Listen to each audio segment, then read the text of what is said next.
I welcome you all for today's interview. So here we are with our chief guest, Miss Dr. Sukanya B. She is a psychiatrist and she did her MBBS and DNB. So our today's interview is regarding with morality is freedom. So it is a one-month campaign of September 2024 and it is organized by Jamaat-e-Islami Hind Women's Wing. Let's start our interview. So I heartily welcome you, ma'am. So my first question is, what do you mean by morality and freedom? How do you add the two?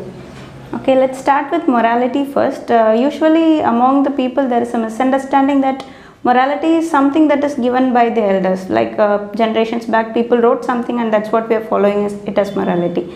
That is one type of morality. It is called descriptive morality. Scientifically, when you see, there is something called normative morality which is there inside ourselves. That is, every person, whether they know something or not, they will have some sort of morality inside.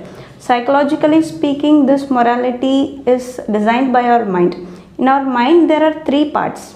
One is id, another one is ego, and the third one is superego.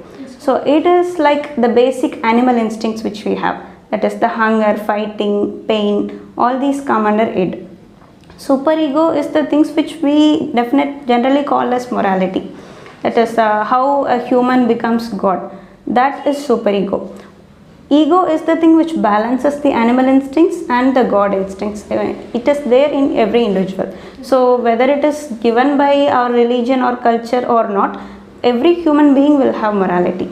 Okay, so even it has been found that in some animals which live in a group there is some morality which is not usually visible to us. Okay, so next when we come to freedom, according to me, freedom is something, some place or something where there is no fear. For example, if I have to be free with myself, then I should not do something which I will fear in the future. Among a family, husband should not have any fear in expressing things to wife, then that is freedom. Children should not have any fear in expressing things to their parents, that is freedom. So when it comes to a country level, every country should be individually feel free to go and approach another country for some help or for some project. Like they should not fear that others might come and affect it. That is freedom. So when we have to combine morality and freedom, the ego which I told, that is the thing which balances the animal instincts and the God instincts. If it is in perfect balance, then definitely we will have freedom. Okay? Yeah, good answer.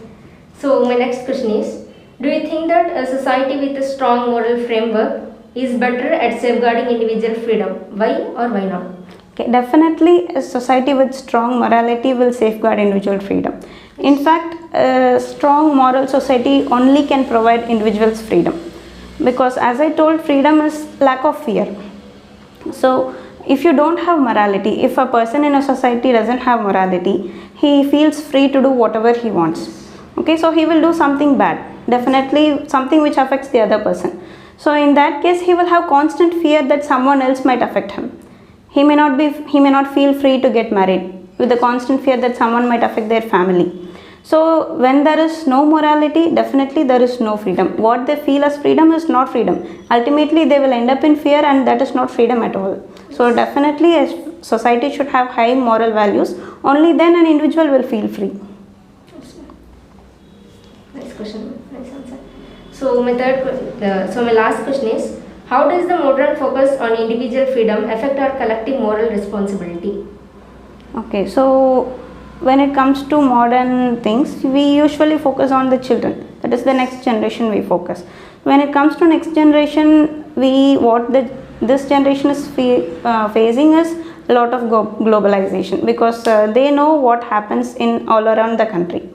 So like usually due to social media.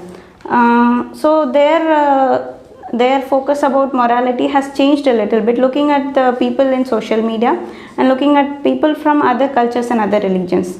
Every culture definitely has morality, which they may not be showcasing in the social media. So what we see from here in US is different from what the people in US actually undergo. So that definitely affects the morality of children here or children in any other part of the world. And what they feel as freedom is not freedom. They have to be taught about these things, about moral values. Mostly religion is a good way to teach these things, otherwise we have to teach them in the schools and colleges. Otherwise, definitely, I think the overall freedom and peace of the world will be definitely affected. Thank you, ma'am. Thank you so much for your valuable time. So with this, we conclude our interview here. Thank you so much.